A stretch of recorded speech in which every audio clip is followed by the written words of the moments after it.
자, 다음으로 62번 문제 보겠습니다.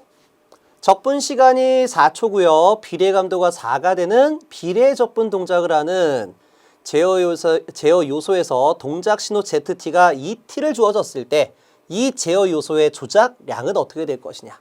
자, 물론 우리가 전달 함수를 구할 때 모든 초기 조건은 제로로 만든 상태에서 구하게 되는 거죠. 자, 이건 특별한 큰 의미는 없습니다. 자, 그렇다면 우리가 이때 제어 요소가요, 비례 적분 동작이 아니라 비례 동작을 했었다면 전달 함수 값이 얼마 나오죠? 자, 비례 동작을 하게 되면 전달 함수 GS 값은 비례 감도 KP 값만 존재하게 될 것이고요. 자, 만약에 적분 동작만 하게 되면은 적분 동작 GS 값은 적분 시간 TIS분의 상수값 KP 값이 만들어진다 라고 볼 수가 있어요. 그렇다면 여기서 말하는 비례 적분 동작은 뭡니까? 이 두 개에 대한 함수의 합이다라고 볼 수가 있겠죠. 따라서 전달 함수라는 거는 입력분의 출력. 다시 말해 여기서 말하는 입력이라는 거는 동작 신호가 되겠고요. 자, 동작 신호가 되겠고 출력 값은 조작량이 되겠죠. 해서 동작 신호에 따른 라플라스 변환이 바로 ZS가 되겠고 조작량, 출력 값을 우리가 이하 Y라고 표현해 보도록 하겠습니다. 그렇다면은 YS가 될 거예요.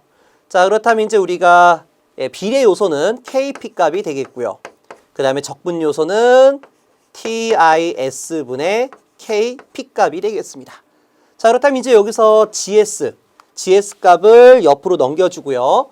이를 역 라플라스 변환하게 되면 우리가 조작량에 따른 시간의 함수가 만들어지겠죠. 자, 그렇다면 바로 시간의 함수 YT, 조작량을 보도록 할게요. 자, 그러면 여기서 우리가 KP 값, 비례 감도로 묶을 수가 있겠죠. 그러면은 KP 값으로 묶어주고요.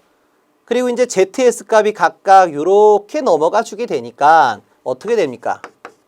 ZT 플러스, 자, T는 적분 시간이죠. TI분의 1에다가 S분의 1의 의미는 뭐예요? 우리가 이런 적분 연산자를 라플라스 변환시키게 되면 S분의 1이다 라고 얘기했죠?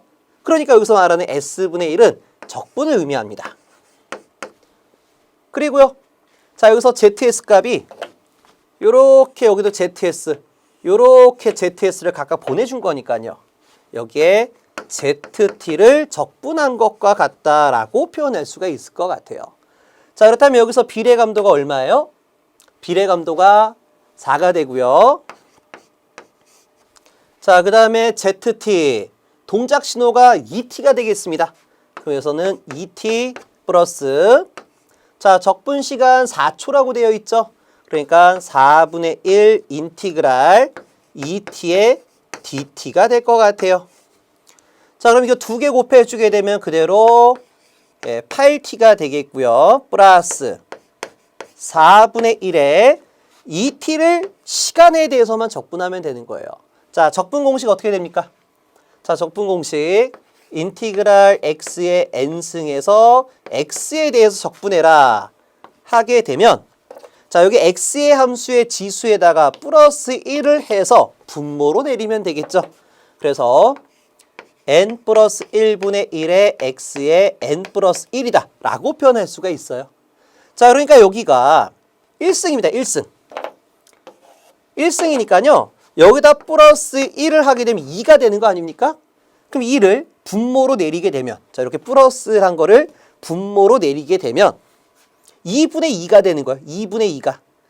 그러면은 요거만 구하게 되면 우리가 t자승이다 라고 표현할 수가 있겠죠? 그러면은 t자승이다 라고 나타낼 수가 있어요. 아, 여기서 하나 빠진 게 있네요. 이 4가요. 요렇게도 곱해서 8t가 나오고 요렇게도 곱해주게 되면 4하고 4가 약분되겠죠. 여기다 4분의 4라고 써가지고 요렇게 지우도록 하겠습니다. 그럼 이로부터 만들어지게 되는 조작량 YT라는 거는, 자, 높은 차수부터 작성하게 되면 T자승 플러스 8T다라고 표현할 수가 있겠네요. 자, 그럼 이를 만족하는 정답 1번이 되겠습니다.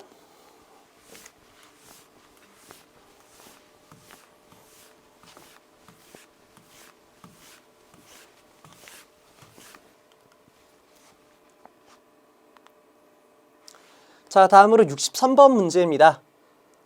자, 63번에서 제가 Z 변환에 대한 표를 작성할 때요. 항상 제가 임펄스 함수, 자, 첫 번째는 임펄스 함수, 두 번째는 유니트 스텝 펑션, 단위 계산 함수, 세 번째는 지수 함수, 그다음 네 번째는 램프 함수에 대해서만 제가 표를 정리했어요. 자, 근데 이와 같은 우리가 정형파 함수에 대한 Z 변화는 설명을 안 드렸었죠. 자, 왜 안 드리냐? 자, 이런 것들은 우리가 계산 자체도 복잡하고요. 자, 보기만 보세요. 보기만 봐도 상당히 복잡하죠? 그리고 시험 출제 빈도가 매우 낮아요. 한 20년에 한번 나올까 말까예요. 그래서 이런 63번 같은 문제는 영양가가 없기 때문에 그냥 삭제하셔도 크게 문제가 되지 않을 것 같아요. 자, 다음으로 64번 문제 보겠습니다. 다음과 같은 신호 흐름 선도에서 입력 라플라스 변환분의 출력 라플라스 변환. 자, 입력 라플라스 변환분의 출력 라플라스 변환. 다시 말해 전달 함수가 되겠죠? 그렇다면 블럭 선도와 신호 흐름 선도에 대한 전달 함수는 메이슨 공식에 의해서 풀이가 된다라고 했습니다. 자, 그렇다면 메이슨 공식, 다시 말해 종합 전달 함수는 1 마이너스 시그마 페루포 이득분의 시그마 전향 경로 이득이다라고 표현했었죠.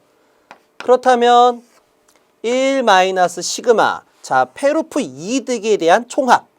자, 여기서 페루프 몇 개가 나옵니까? 자, 요렇게 가는 페루프가 한 개 있고요. 요렇게 가는 페루프가 또 한 개가 있겠죠. 그렇다면 위쪽에 있는 페루프 값 얼마가 돼요? 자, 여기는 화살표 하나가 이득값이 되니까, 다시 말해 순방향 전달함수가 되니까 3 곱하기 대먹인 전달함수 3 곱하기 4가 됩니다. 자, 따라서 12가 되겠고요. 플러스, 자, 요렇게 가는 페루프 값도 있겠죠. 그럼 2 곱하기 3 곱하기 5니까 2개 곱하면 10에다가 3을 곱하면 30이 되겠습니다. 자, 그 다음에 전향 경로의 총합. 입력에서부터 출력으로 나가는 경로 딱 한 개 구간밖에 없겠죠. 그럼 2 곱하기 3이 되는 거예요. 어차피 1을 곱해봤자 1이니까요. 자, 그럼 이제 요 값이 우리가 42가 되는데 마이너스 값이 있어요. 그럼 얼마가 됩니까? 자, 우선 마이너스가 살아있는 상태에서 마이너스 42에다가 1을 더하는 격이니까 41분의 6이 되겠습니다. 자, 그럼 이와 같이 나타낸 거 정답 3번이 되겠습니다.